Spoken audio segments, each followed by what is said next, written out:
Welcome to Qualified Opinions, where we test the ideas and limits, the knowns and known unknowns around freedom and order in contemporary politics and society. We invite you to listen as we engage with leading and emerging thinkers across disciplines and issues who will sharpen our thinking on the topics shaping our discourse.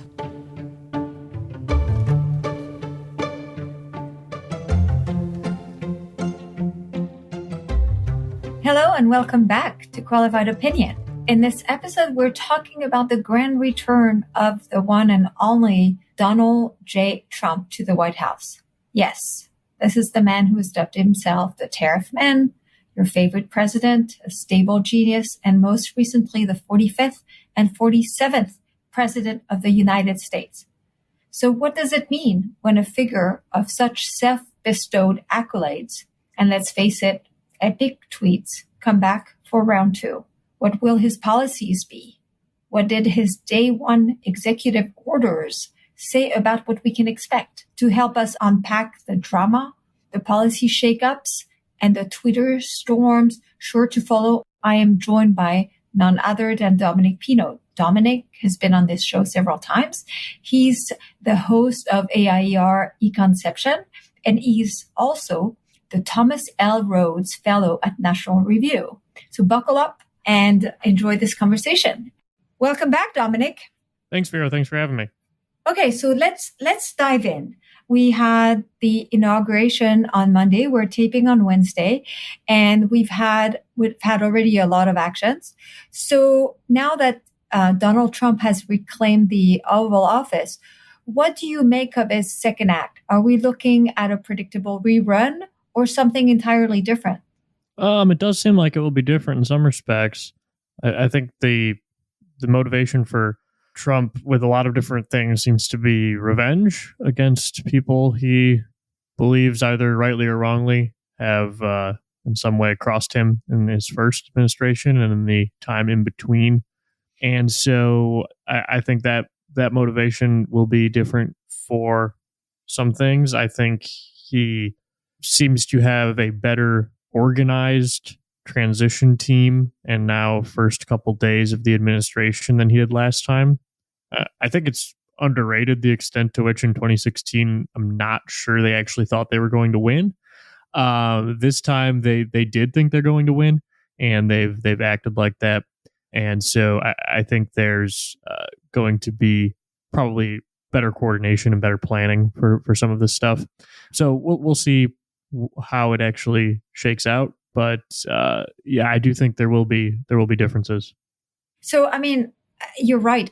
It seems to me that it's obvious that he has a machine behind him that he didn't have the first time around. And I think I agree that they probably didn't think that they were going to win, or to the extent that it did, they didn't have a team organized and ready to go. I mean, like this time around, it looks like they've been planning this for a long time. We've seen this with the flurry of the executive order. I mean, it seems he has a very strong team behind him. So is there anything that already surprised you in what he has done or what he hasn't done so far? Well, one thing that hasn't happened so far is tariff stuff. And, there was stuff about we need to do a study of trade relations between Canada and Mexico and things like that, as if we don't know what those are. So it seemed it broke the promise he had of like day one tariffs on Canada and Mexico for the border and drugs. It never really made much sense. And I think once you actually get to the point where you have to actually write out a order under the laws that exist to implement these things, you run into some difficulties that you don't have when you're just freelancing on the campaign stump. And so I think, that we haven't seen those yet. Exactly what that's going to look like, it's still completely up in the air because basically all of Trump's promises about tariffs are self-contradictory. And so it's impossible to deliver on all of them. So they're going to have to pick which ones they want to and which ones they don't. So exactly how that decision-making process will happen still remains to be seen. I think it's worth actually kind of maybe spelling out how much contradiction there is between all his goals. So the tariffs are supposed to bring in revenue, which is in contradiction with the fact that the tariffs are also supposed to reduce the deficit, which would mean that there would be actually fewer imports, obviously. So it's supposed to bring back industries and revive American manufacturing, but it would be harder, right, for companies in the US if they're faced with higher costs on input due to the tariffs. He wants more domestic foreign investment. We're told tariffs are going to do this, but more foreign direct investment requires more imports. So there's just all sorts of contradiction. And so I think it's kind of you can't have it all. Yeah, well, the way I like to put it is, with tariffs, there's always a catch. There's a lot of magical thinking around tariffs, and the belief that we can sort of use them to create a tax that only foreigners pay, that then Americans can benefit from, and get around some of the trade-offs of economic policy. And it's just not true. I mean, there's always a catch. There's always something that makes it not work. In addition to what you were saying about, the inherent contradiction between a protective tariff and a revenue tariff, right? If a tariff is raising revenue, that means the imports are still coming into the country. And if the imports are still coming into the country, then you're not protecting any domestic industry, and vice versa. If you are blocking the imports from coming into the country and protecting the domestic industry, then you're not raising any revenue. There's a third justification that Trump supporters will use, which is that this is a negotiating tactic, and this is part of his deal making with other countries. And the problem with that is, first of all, he has said that he wants tariffs on all countries. So I don't know what we could possibly be negotiating with every country in the world at the same time that we could deliver some kind of concrete goal in a negotiation. But then he talks about tariffs on Canada and Mexico and Denmark if they don't sell Greenland to the United States. These are not enemy countries.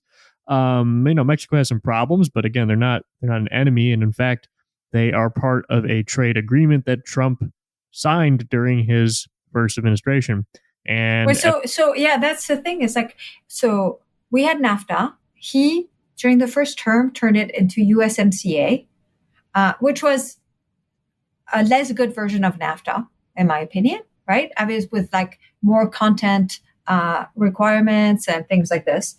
And now he wants to renegotiate USMCA. So is this an admission that USMCA was a bad deal?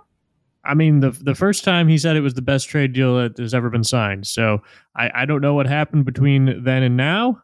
But yeah, it's a very strange idea, and it's quite frankly it's a bad idea for lots of reasons. One of them, just very simply, is that energy markets in North America have become much more integrated than they were in the past, and so Canada is our number one source of imported oil, and Mexico is our number two source of imported oil. And this was seen as a huge victory for the United States over the long term, because it means we're no longer reliant on the Middle East for oil imports, which creates all kinds of foreign policy problems and gets U.S. involved in countries that we probably don't really want to be involved with. And so replacing those imports with imports from Canada and Mexico, which, aside from being closer, are just friendlier countries, was a very good thing.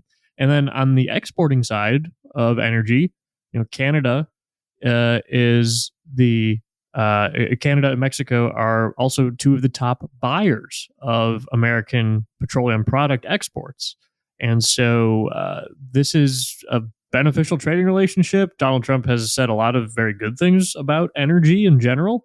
But if you want to do these tariffs on Canada and Mexico, you're going to blow up the United States energy market for no apparent reason.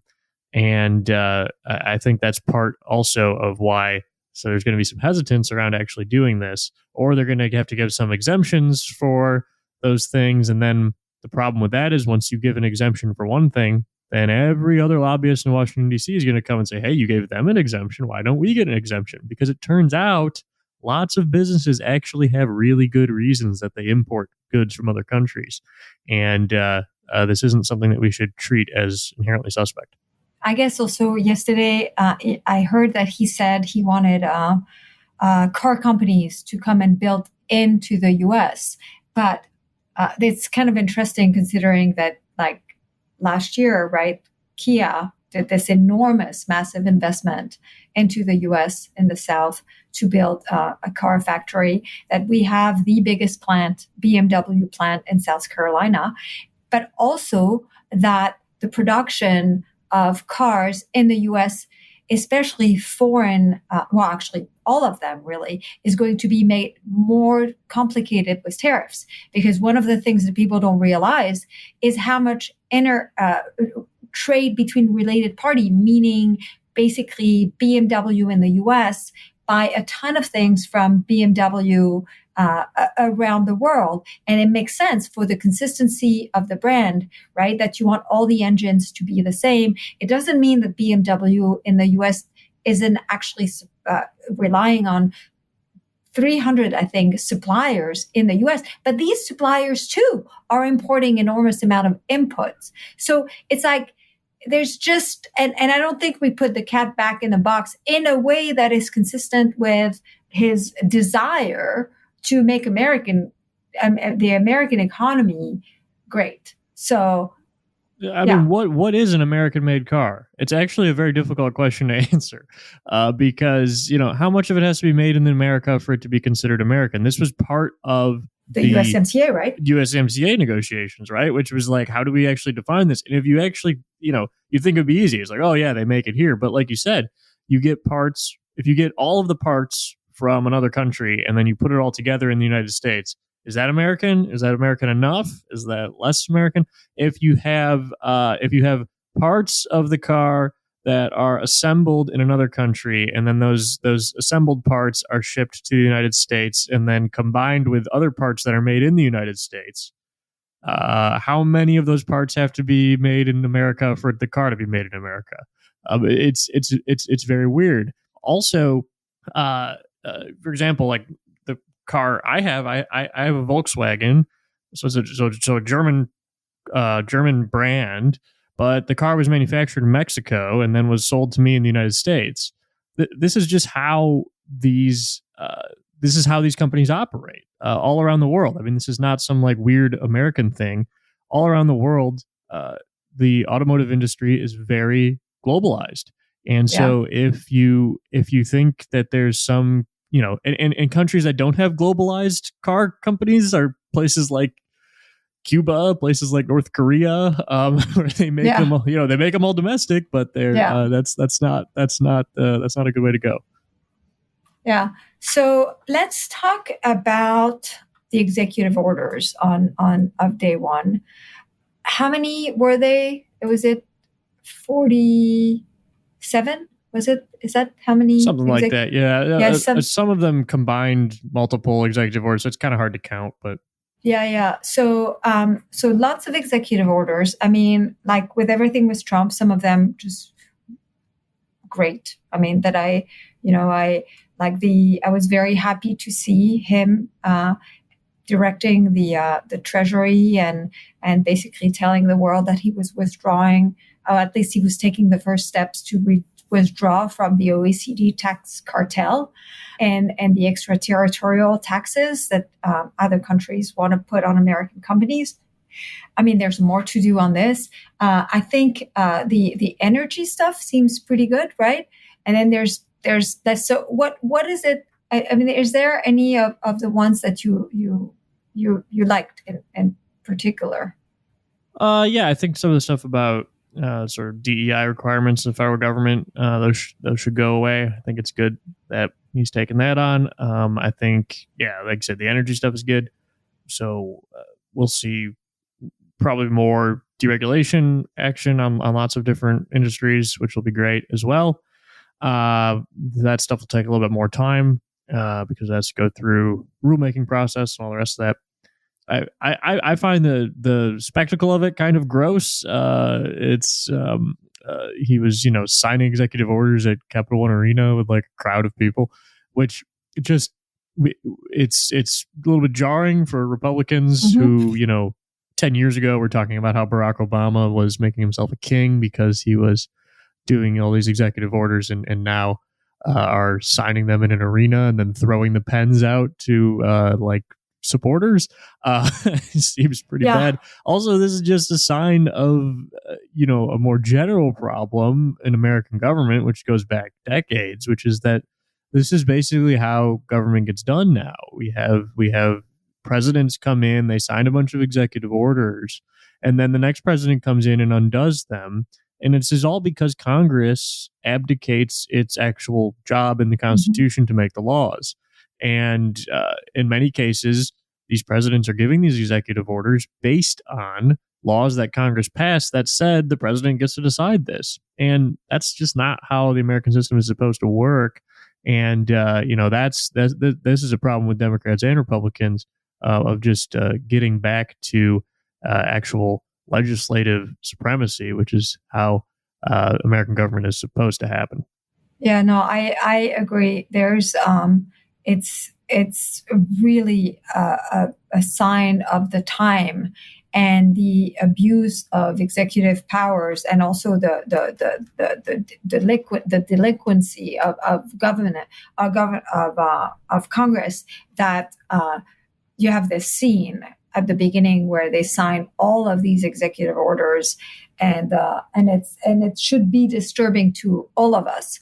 And of course, I mean, I guess when you're a Republican right now, you're telling yourself that these are good executive orders. We can discuss this, but it is really problematic, and I don't see it happening. And I kind of I wonder, like, do you think they will be some sort of kind of wake up call about reclaiming some executive power from Congress, or do you think this is the world we're going to live in more and more, and basically effectively it's going to make the American economy just slower, because precisely there is this uncertainty about the kind of rules you're going to be subjected to in 4 years.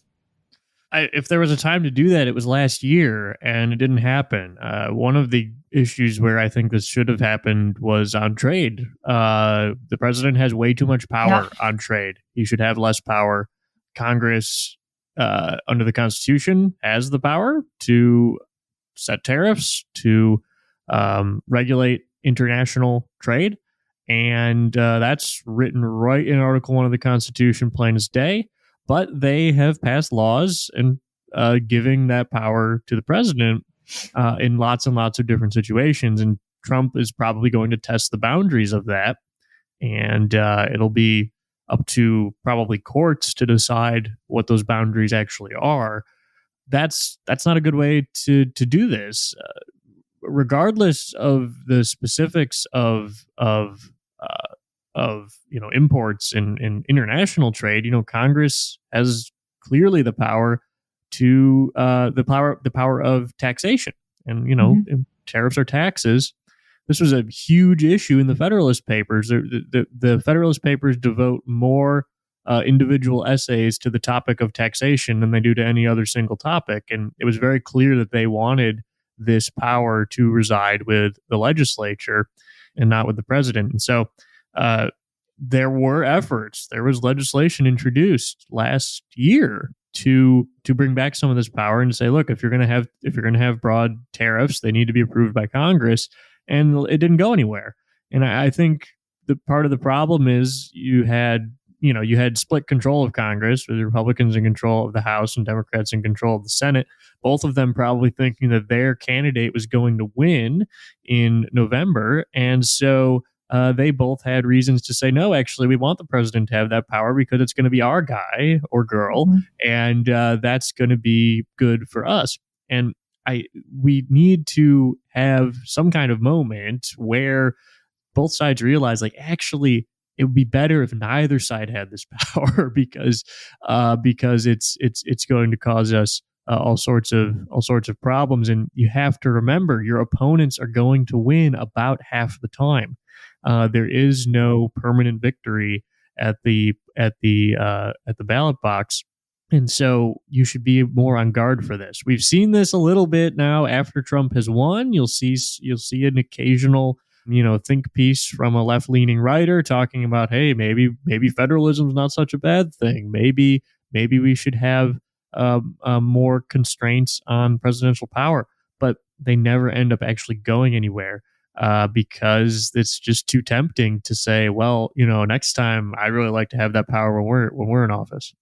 So it's worth kind of reminding people, like there was a free trade logic behind delegating power of negotiating trade agreement to the president, and strangely enough, it was precisely that individual members and senators, and basically had an incentive to be more wanting to protect special interests in their states, and the president had less of that interest and had more in mind the welfare of the nation.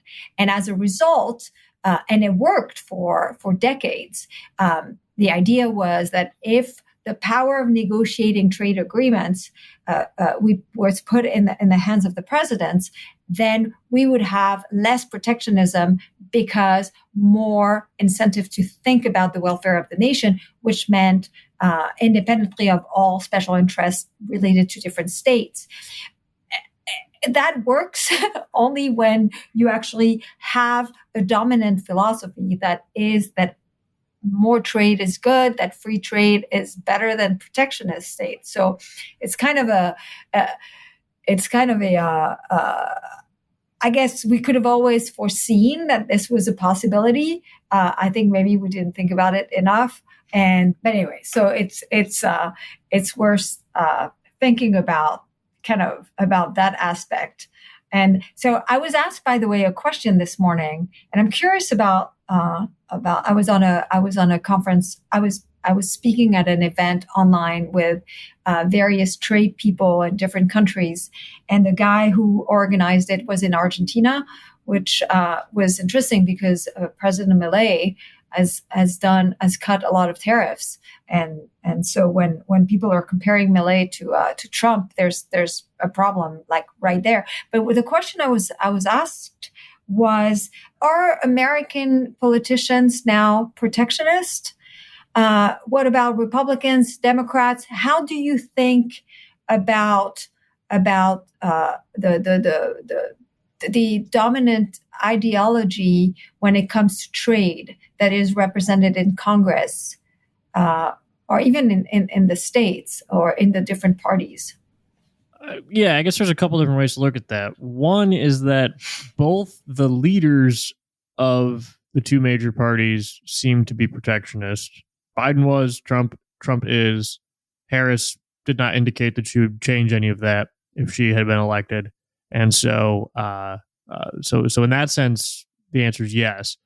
However, I think if you actually wrote out a proposal for universal tariffs like Trump has suggested, if you said we're going to have 10% tariffs on everything in the country, on every country in the world, and you put that up for a vote in Congress, I don't think it would pass.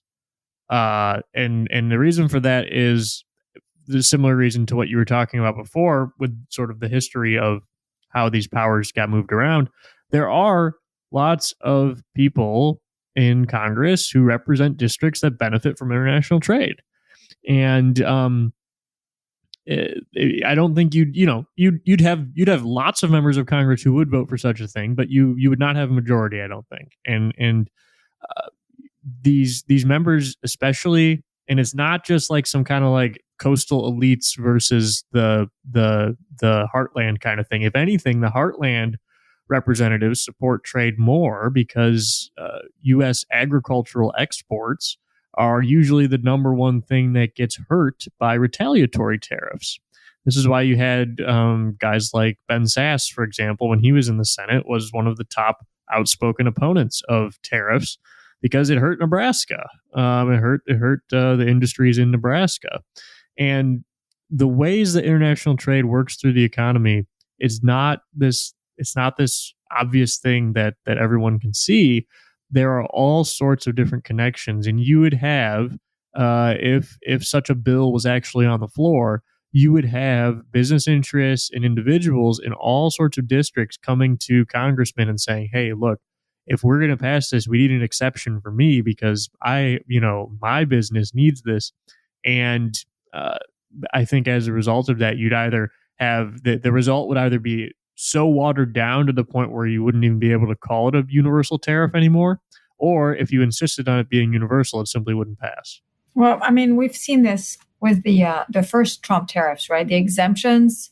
I mean, they were like enormous amount of exemptions that were granted, and the lobbying that ensued was quite dramatic. I mean, the stakes were really high for a lot of these companies. What's your sense of Trump's posture towards China? I mean, it seems so. China is at the forefront of everyone's mind. It seems the Europeans are thinking about it a lot, and kind of having very kind of a sort of ambivalence because they're depend on China for a lot of things. But it seems to me that Trump's discourse towards China has changed. I mean, first, the fact that there's no tariff immediately on China, you would think that'd be considering his rhetoric would be kind of something he would do. There hasn't been, even under campaign, a ton of rhetoric around China.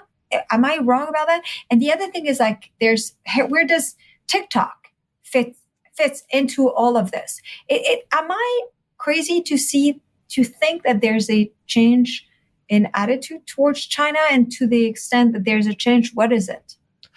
I'm not sure it's a change. I actually think if you look at Trump's record from his first administration, he was not the China hawk that people sort of remember him as being. Lots of different things. He had a huge opportunity with COVID to really go after China, where COVID started. It seems like it was probably because of the irresponsibility of one of their virology labs, and he really didn't do anything about that when that happened. You had the tariffs on China, of course, but he just likes tariffs. He's liked tariffs since the 1980s. He wants tariffs on all sorts of countries. It was sort of framed as like a anti-China thing specifically, and it was in practice. But I don't think he did this from some deep commitment to China hawkishness. I think he did it from his deep commitment to tariffs. And, you had in his first administration, there was talk that he was going to ban TikTok by executive order, which probably wouldn't have been permitted. But then in the Biden administration, Congress passed a law. They actually did their job. They passed a law to force TikTok to be sold to a non-adversary country, meaning not China. It could have been American investors. It could have been investors from just a friendly or neutral country. And Biden refused to enforce that after signing it, curiously, and now Trump is refusing to enforce it as well. It's really hard to make the case that China is this extremely serious threat, that we need to all be tough on China. We need to have all these tariffs with every country in the world because China's manufacturing is such a big problem. And at the same time, refuse to enforce a law that Congress passed specifically to protect Americans' data and privacy from the Chinese Communist Party. It doesn't make any sense unless, of course, you look at some of Trump's supporters. You have Elon Musk does a lot of business in China. Jeff Yass, another big donor to him, is also an investor. His super PAC gave $50 million. Yeah, is also an investor in TikTok, and so I want to actually say on this front that I don't like bringing up the money. I mean, I just did, obviously. I think there is a possibility that somehow, yeah, just explain to Trump, why the fears about TikToks are not. I don't think Trump is just responding to the money, but maybe he is. I don't know. I mean, but I don't want to. I hate when people say, "Oh, Dominic Pino is funded by blah blah blah, and hence that's why he holds these views." Yeah, so I agree with that. I don't want to just claim that this is why the 50 million is what changed everything. Yeah, I agree with that. It's just that there was this big change, and that did happen. And I think if Trump has a different reason, he should explain that. The explanations we've got so far is basically that TikTok's really popular. So, well, with the popularity of something, I mean, it's not like, I guess Republicans, right? I mean, fentanyl is very popular, and yet, I don't think Trump would have any problem just saying, it doesn't matter how popular it is. Yeah, it's a peculiar thing. I mean, I will say I have issues. I haven't studied this issue much, but I have very, very mixed feelings about the notion of the U.S. banning a company like this. I think we're getting a lot of mixed signals from people who've seen the secret briefing, right? I mean, obviously the Supreme Court didn't just rule that to ban. That's not what they did. But there's, on one hand, there's some consensus about the threat that China represents, but it's not as strong of a threat. I'm kind of thinking that why don't they tell us what the threat is? Explain to us really what it is. I mean, why keep that information private? I'm not exactly sure. I think it's very disturbing there is legally, right? If you're owned by China, the Chinese government can have access of all of that data. So that's I think is a problem. But then, isn't that the case for actually a lot of things? So I have mixed feelings, and my gut. I just don't understand why we're not told exactly what it is they've seen, because as you say, it's so popular. Why not explain to people? Yes, we understand you like it, but here is really the threat to our country. I'm confused about that. Yeah, I share some of those concerns as well. The actual bill that got passed was pretty narrowly written so that it wouldn't be sort of abused in this way. One of the problems that we're seeing, though, is that there's this other Chinese app that just became popular in the one day that TikTok wasn't operational, where people was joining that. So it's like, oh great, do we have to go force this one? Is that the red book? Yeah, Red Note or something like that. Yeah. So that was a rather easy workaround. So I'm not sure exactly if the law will actually be effective, even if it is enforced. I don't think the free speech concerns that some people have raised have any merit, and the Supreme Court ruled 9-0 that it is not a First Amendment issue. And I think that's right, because nothing in the law says that people aren't allowed to say certain things. All it says is that you could make the exact same video you make on TikTok and post it on Twitter or on Instagram or on anything else. Like, no one's regulating the speech content of any of that. What the government is seeking to do for the purpose of data security and privacy is to regulate the ownership and the access that a foreign adversary has to Americans' information. Now, again, I think the actual content of the law is fine, but whether that's actually going to work to do that is a separate question. And also separate from that question is the fact that it is the law. Congress passed it, President Biden signed it. It is the law, and it needs to be enacted. It's the job of the executive to to execute the laws. And this is an example of Congress actually doing what it's supposed to do. And as we were saying before, and now the president is just going to blow it off. So that's a problem. Mm-hmm. Yeah, I mean, and it goes back. See, here's a real big concern I have about a lot of these executive orders. Like, first, we haven't talked about, they're concerned about the legality of some of them, right? It's unclear, like, for instance, the birthright citizenship. That's the top example of that. Dan McLaughlin, I mean, has a really great piece at the corner yesterday about reminding people that there's no signing executive order by the president. It's the birthright citizenship is in the Constitution, and the 14th Amendment is very clear. I guess it's very clear about this, right? And so what really, really bothers me, and I think it really bothered me under the Biden administration with the student loans forgiveness, and him saying the Supreme Court has told me that I couldn't do this, but I'm going to do it anyway. Within it's just like the destruction of norms by which, because there are rules, but there's also norms that guide politicians' behavior, and obviously all of us.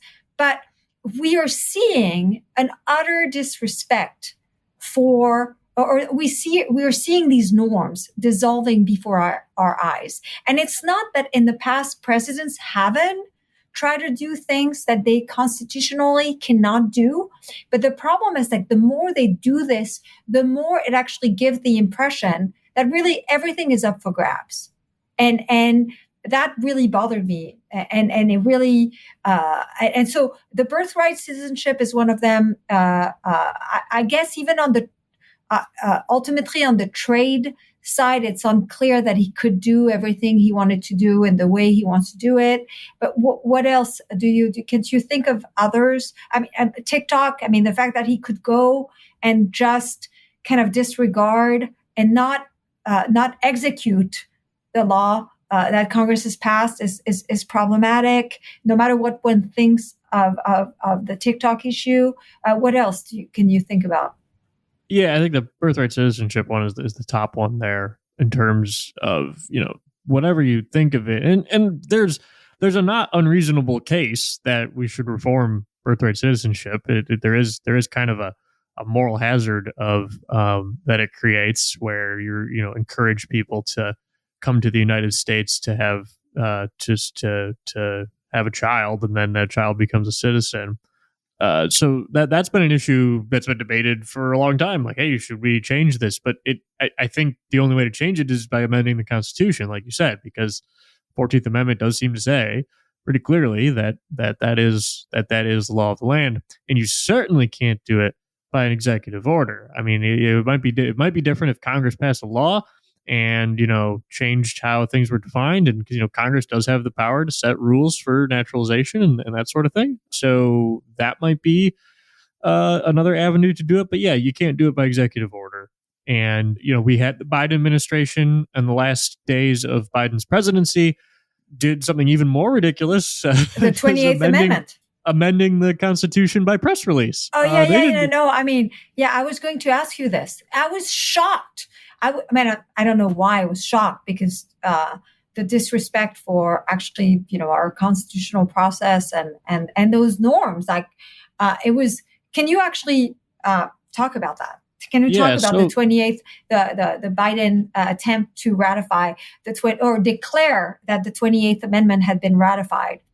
Yeah, so this has been a pet cause of some progressive feminists for a very long time, which is to say that the Equal Rights Amendment, which is a amendment that says that that the government is not allowed to discriminate on the basis of sex, which sounds very simple, but would actually create just basically a blank check for progressive constitutional attorneys to sue governments and businesses over absolutely everything.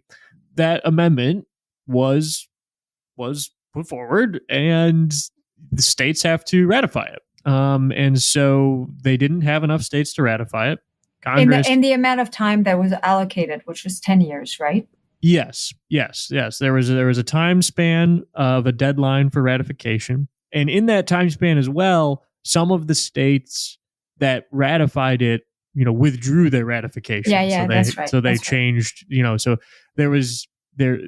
No matter how you count it, unless you're just counting, every state that ratified it, but there are not enough states that have currently have ratified it in order for it to be an amendment. And even if there was, the deadline has already passed. Mm-hmm. And so this has been agreed by basically everyone across the board. Ruth Bader Ginsburg, no one's idea of a conservative, said that she supports the Equal Rights Amendment, but she said that the process had to restart for ratification under the Constitution. And, so when you even have people who are strong supporters of the amendment saying that this has to be this way, I think that's a pretty good sign that it is. And Biden, of course, claimed in his statement he supported the Equal Rights Amendment for 50 years, which is probably true. But if he thought he had the power to do this, why did he wait until the last couple days of his administration? Why didn't he do it earlier? And the answer is he does not have the power to do this. And you can't amend the Constitution with a tweet. That's crazy. And so he just said, the 20th Amendment is the law, which it's not. And so, it makes it really hard for Democrats who are, the opposition now to the president to make any arguments about this stuff, because they just had their guy out there doing the same thing, if not worse. Can you give a shout out to the archivist of the National Archives, guardian, effectively, who really has? I mean, go ahead. Sure. Yeah. I mean, National Archivist should not be an important position in the government. It should be a very boring one that doesn't involve anything too complicated. But because of this ridiculous pressure campaign around the Equal Rights Amendment, the archivist, whose name's Colleen Shogan, and the deputy archivist as well, they have had to put out statements and say, no, we don't, we're not going to add this to the Constitution just because Senator Kirsten Gillibrand and a couple of other progressives are asking us to. And this was part of the demand from the Equal Rights Amendment activists, was that Biden needed to order the National Archivist to add this to the Constitution. And Biden didn't do that. And so... which maybe signals that he was trying to save his reputation exactly in both directions. Exactly. Well, it's a great example, too, of how you can never actually make these activists happy.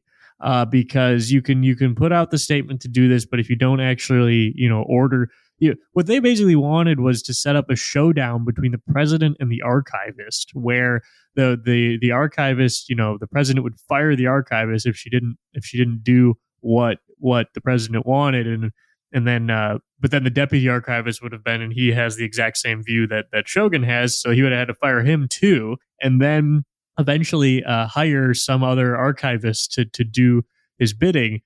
Just a bizarre way to try to get what you want. And so thankfully that didn't happen. And I think it indicates that Biden knew deep down, or whoever wrote the thing, because I don't think I obviously don't think it was actually Biden. They knew deep down that this was nonsense. But you see what I am really profoundly bothered with, and what actually in the end is one of the things I'm the most worried about when it comes to this country, is precisely the fact that there are senators who are insisting that we override and violate utterly the process that is in place to amend the Constitution, or that the president disrespect the calls, the calls for Biden to do more student loan forgiveness. These are like people who are senators or House members who just are saying, who cares about the Constitution? Who cares about the process?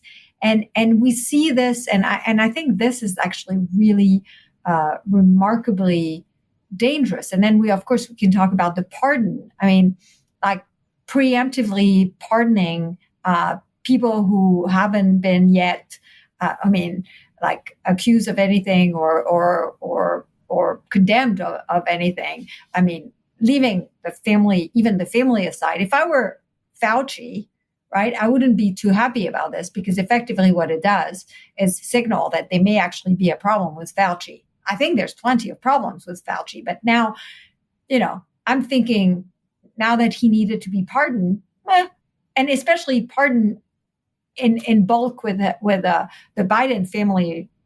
Yeah, well, I mean, yeah, pardon for what, right? I actually, I sort of defend Biden for pardoning his son Hunter, not in the sense that I think it was the right thing to do or a good judgment, but in the sense that he does have the power to do that. There is no exception in the Constitution to the pardon power for members of your family or whatever. You can, again, I think it's perfectly fair to say that was a bad idea. Well, especially after saying 20 especially times. if you're saying you wouldn't do it. Exactly. So that is completely true, but he has the power to do that. These preemptive ones, I think it's much less clear he actually has this power. The Constitution says you can pardon someone for an offense against the United States. If these people haven't committed offenses against the United States, I don't think you can pardon them. Yeah. I don't know. The idea that you can be pardoned for a crime that you haven't been charged for and that you haven't been convicted of just seems very strange to me. And, we had a really good piece from Andy McCarthy at National Review talking about how we need to reform the pardon power. Actually, he even said he would be in favor of getting rid of it. And I have to say, I'm totally with him now, because it is abused so extensively. Yeah. Because you have Biden doing this, and then Trump comes in and he's like, I'm commuting the sentences of 1,500 people. I don't have an opinion about whether some of them were overcharged or whatever. I know there's an unfairness about the way maybe they went after, and even that I'm not exactly sure about, January 6th accused and maybe Black Lives Matters. But even that, I don't exactly know. But it seems to me that, what's next? Yeah. Well, I mean, the way to solve that unfairness, the right way to solve that is to also prosecute the left-wing protesters that broke stuff, not to pardon the right-wing ones. But yeah, at the very least, we should say, I think, no pardons during the lame duck period between the election and the inauguration, because that's when all of these abuses happen, because the president has no accountability. And this is a problem that I think extends beyond the pardon power too. We've seen this with lots of different things, where the president basically has a freebie for almost 3 months. And this is true of the impeachment power too. We saw this with Trump last time, right? If the president does something wrong, impeachable, in the span of time between the election and the inauguration, it's almost impossible for Congress to impeach him, simply because impeachment, as it's been conducted, takes like a month. And so and that's like the fast version. Sometimes it can take longer than that. And so the impeachment power is basically non-existent during that period as well. And so if we're going to have a situation where you can't impeach a president for doing something wrong in a period of time, then the president's power needs to be severely constrained constitutionally in that period of time in some other way. I think at the very least, banning pardons between the election and the inauguration would be a good reform. But like I said, Andy is very much in favor of getting rid of it, and he has been in favor of that when Trump was president and when Biden was president. This was not a sort of a partisan thing. He's held the view for a long time, and I think it makes a lot of sense. I don't know the precedent. So what about on day one, has that happened before? Pardoning, President Trump did a lot of pardoning and commuting sentences on day one. I mean, I knew of at the end, but on day one, has this been something? I don't know actually how common that is. It is usually something that tends to be towards the end. And, aside from the sort of politically corrupt ones, there are all sorts of cases of presidents pardoning just terrible, violent criminals. if you Yeah. look at lots of these, have nothing to do with politics. It's just they're people who should be in prison. Clinton was, I mean, did about like at least one that I can remember of this Mark guy, whatever his name was. Yeah, that was like yeah.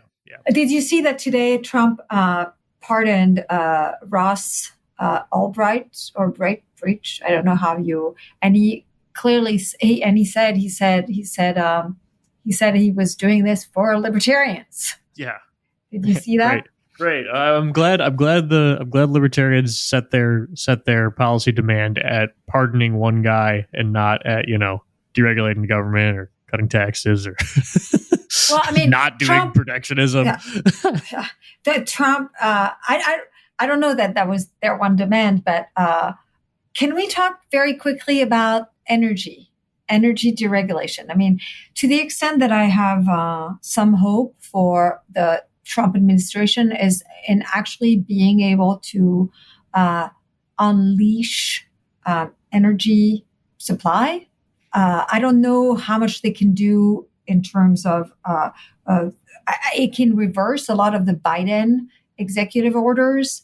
But still, if you really want to do the kind of energy supply abundance, super abundance that we want to see in energy, I think the regulatory process is going to be a long and serious one and very tedious one, right?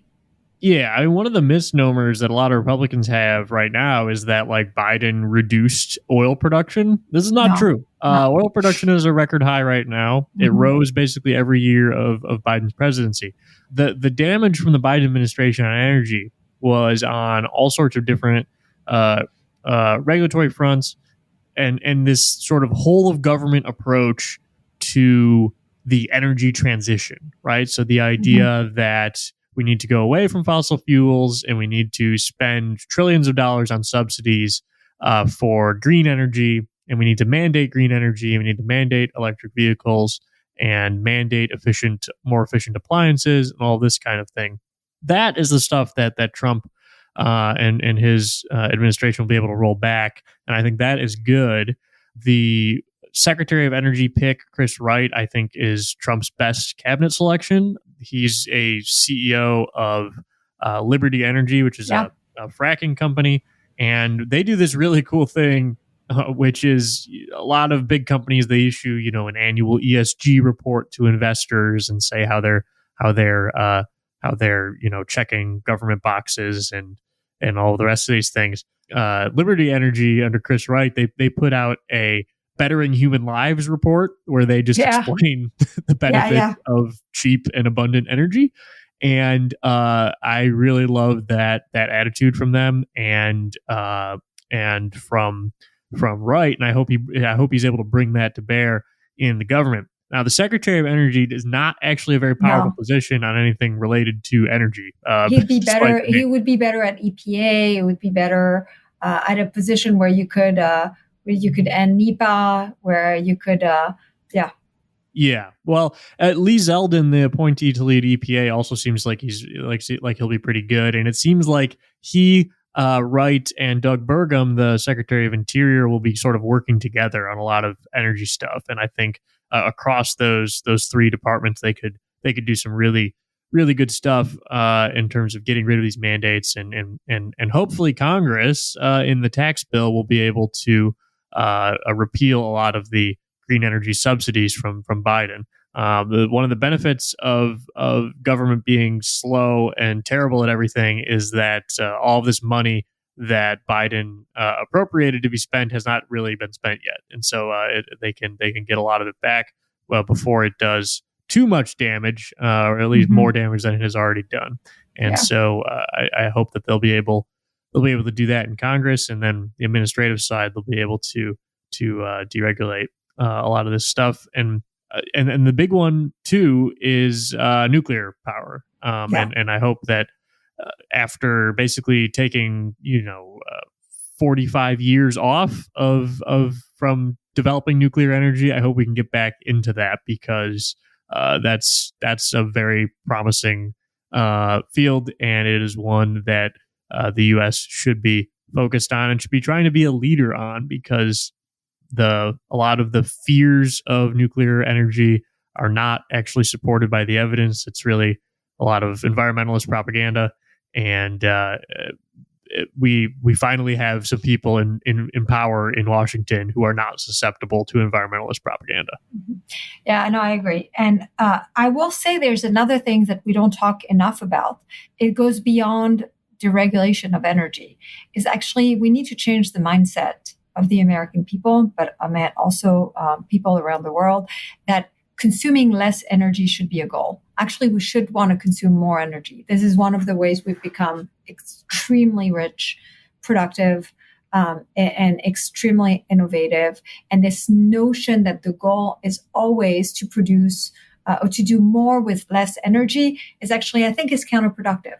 And I wish that, we want to produce more energy, but we also want to consume more energy. And that's like, even among Americans that are very pro energy, that are not obsessed with energy, there is still this hold of this belief. I guess that's all the time we have for, but I think I'll say that one of the things that we're probably not talking enough about is the fact that there are a lot of things built in into the government trends right now that is going to make this administration having a much harder time than they seem to anticipate. I think the scale of interest payments on the debt is going to continue making it very hard to fight inflation. I think inflation is likely picking back up one way or another.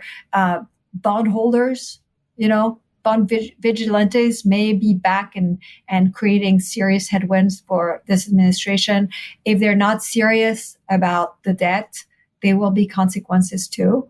And so I'll have you back to talk about all of that stuff soon. But thank you very much. Thank you. Bye.